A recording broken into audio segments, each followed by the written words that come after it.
Sejam bem-vindos ao canal A Nova Máquina do Tempo, que discute política, filosofia, ciência e cultura. Se você gosta do que eu faço, eu peço que você se inscreva no canal, dê um like, compartilhe esse vídeo, que é muito importante para mim. Bem, no tópico de hoje da filosofia popular, eu quero conversar com vocês sobre o seriado O Conto da Aia, que é um seriado que está disponível no Hulu, que é um serviço que compete com Netflix, e no canal Paramount, na TV paga.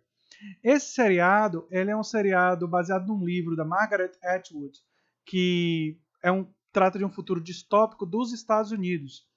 Né? Nos Estados Unidos, um movimento religioso ultra fanático cristão toma o poder, e isso acontece, um dos motivos centrais que a sociedade está em decadência, está em crise, é que há um problema de uma baixa natalidade no mundo inteiro. Muitas mulheres estão inférteis por problemas de poluição e muitos outros. Pois bem, aí esse grupo ultra-radical cristão toma o poder, institui a República de Gilead e estabelece um governo extremamente radical cristão. E esse governo, ele divide a sociedade meio que em castas. E uma das castas, que são as aias, são mulheres férteis. Elas se vestem de vermelho, como vocês podem ver aí na miniatura. Essa miniatura, por sinal, foi feita pela minha esposa Débora Meirelles, né?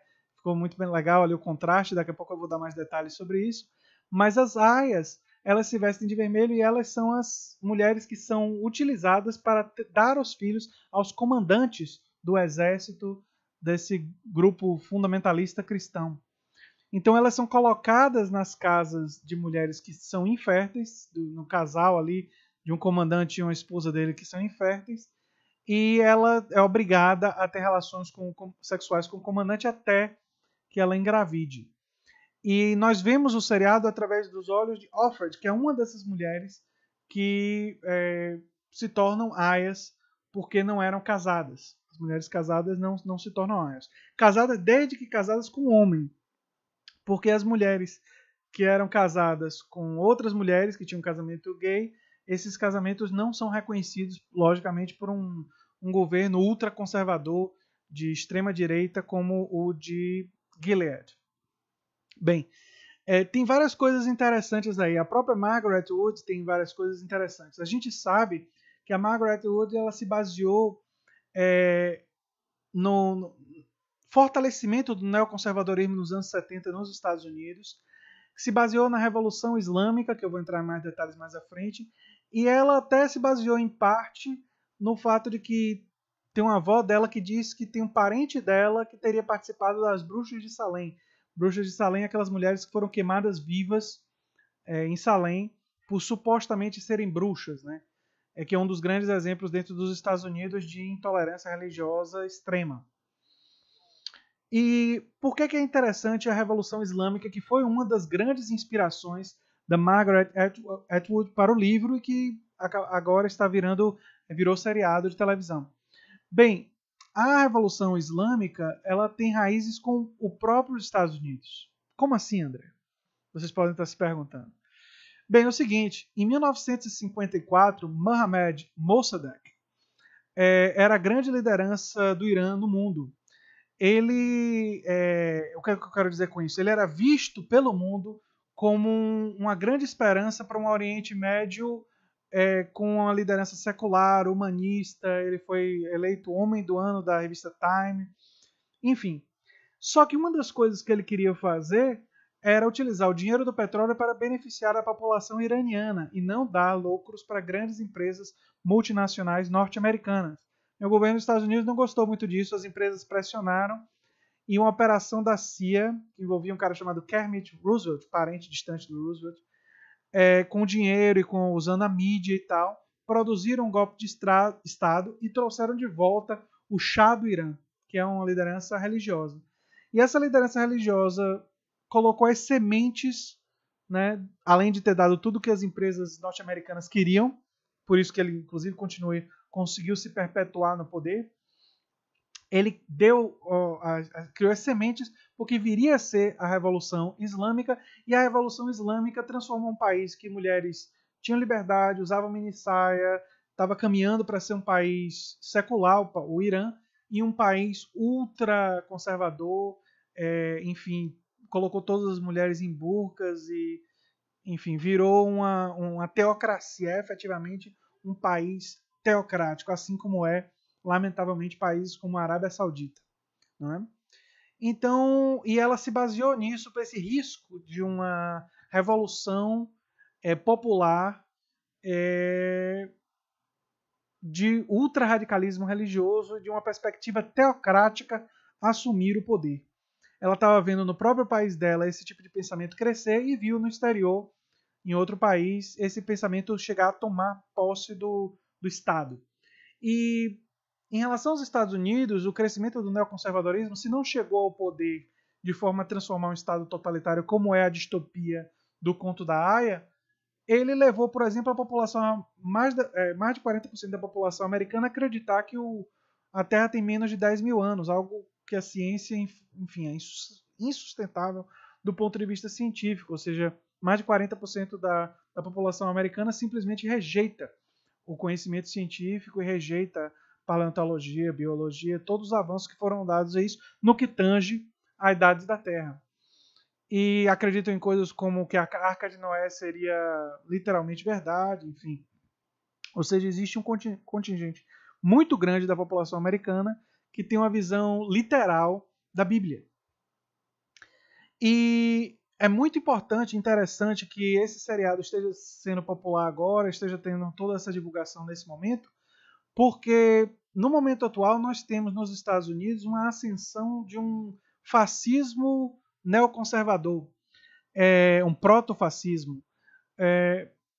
Quais são os exemplos disso? Bem, quando Donald Trump foi fazer o seu primeiro discurso, ele disse: os mexicanos são que estão vindo são estupradores, bandidos, alguns são boas pessoas.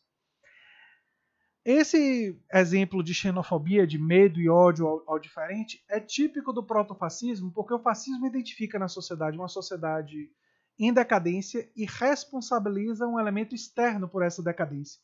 No nazifascismo foram judeus, enfim, em alguns momentos os gays, em outros os muçulmanos.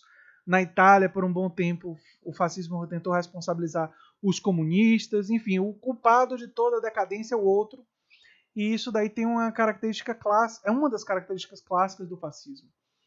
E os Estados Unidos e Donald Trump conseguiu arrebatar muito do apoio da KKK, do chamada direita alternativa, que tinha grupos, direita alternativa não é toda isso, mas alguns dos grupos que estão na chamada direita alternativa são nazifascistas, fazem até o gesto do nazismo, e isso mostra um perigo atual, contemporâneo, de um movimento ultraconservador com raízes teocráticas dentro dos Estados Unidos. E nós temos no Oriente Médio a Arábia Saudita difundindo o arabismo, né, que não sei se a pronúncia é bem essa, mas é uma versão ultra-radical, ultra-conservadora do Islã pelo mundo. Né? E os Estados Unidos é aliado da Arábia Saudita e, enfim, dá dinheiro para eles. O Pentágono classificou como uma aliança problemática. É uma classificação interessante. Né? Um país verdadeiramente democrático nunca deveria ser aliado de um país que comete tantas infrações de direitos humanos como a Arábia Saudita comete. Não é? Era o mínimo que se esperar de um país que diz defender a liberdade. E os Estados Unidos, é interessante que os Estados Unidos foi fundado por pessoas fugindo da perseguição religiosa. Né? E por isso que na Constituição dos Estados Unidos, a primeira emenda trata justamente de liberdade de expressão, liberdade de culto, liberdade das diferentes religiões, liberdade de imprensa, a primeira emenda da Constituição. Porque isso é muito importante para os Estados Unidos, para a sua fundação. Porém, os Estados Unidos de hoje, existe um segmento ultra-radical com tendências teocráticas que não valoriza isso, que não está nem aí para esses valores históricos dos Estados Unidos. Então o seriado ele acaba sendo muito interessante nesse momento e eu recomendo fortemente que vocês assistam, tragam para os comentários, porque ele leva a discussão dessas coisas. Ele é uma crítica extremamente ácida ao machismo, ele é uma crítica extremamente ácida à teocracia.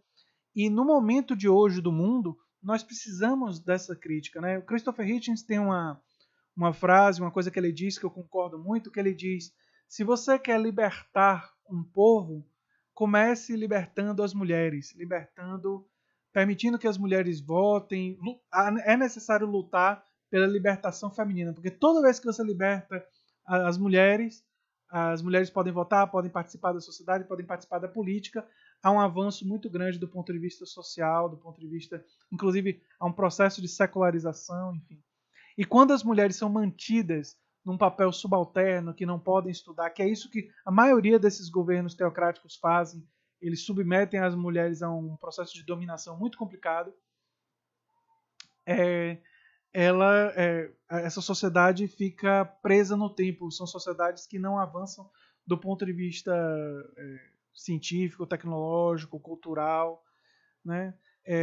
Se vocês olharem a quantidade de pessoas muçulmanos que ganharam o prêmio Nobel, vocês vão ver um número bastante pequeno. No entanto, existem mais de 1,4 bilhões de muçulmanos. Uma das explicações para isso é que metade desses, em muitos países, a metade feminina, praticamente é negada a possibilidade de seguir uma carreira científica. E, além disso, mesmo os homens que podem, vivem em uma sociedade que muitas vezes rejeita a ciência. É claro que isso não é válido para todos os países de maioria islâmica, mas os que a gente falou aqui, Irã, Arábia Saudita, entre outros, isso é absolutamente verdadeiro e absolutamente lamentável. É uma tragédia humana ser dessa forma.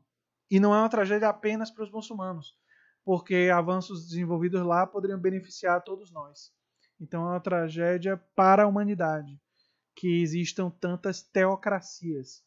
E nós devemos ficar atentos porque no Brasil há a ascensão de um pensamento neoconservador com tendências teocráticas. Teve até uma sugestão para que se colocasse na nossa Constituição com a ajuda de Deus ou alguma coisa assim, desrespeitando a ideia de que o Brasil é um país fundamentalmente laico, neutro em relação às questões de religião, cada um pode ter a sua, mas ele não tenta promover uma religião em relação às outras e dizer em relação a um Deus seria promover uma religião em relação às outras, porque existem religiões que têm múltiplos deuses e existem pessoas que não têm nenhuma religião. Então, nós temos que ficar atentos para esse tipo de risco de pensamento teocrático, não é? Pois é, eu quero agradecer a minha esposa Débora por ter feito a fotozinha ali da miniatura, né? Que ficou bem legal, eu gostei bastante ali. De um lado, a Revolução Islâmica e um monte de mulheres usando burca, e do outro, o Conto da Aia e todas as mulheres usando vermelho, que é o que esse livro da Margaret Atwood retrata nesse futuro distópico. Eu queria, então, dizer que se você gostou do meu conteúdo, peço para você se inscrever, dar um like, compartilhar em grupo de WhatsApp, Facebook, que é muito importante para mim. Agradeço mesmo. Um abração.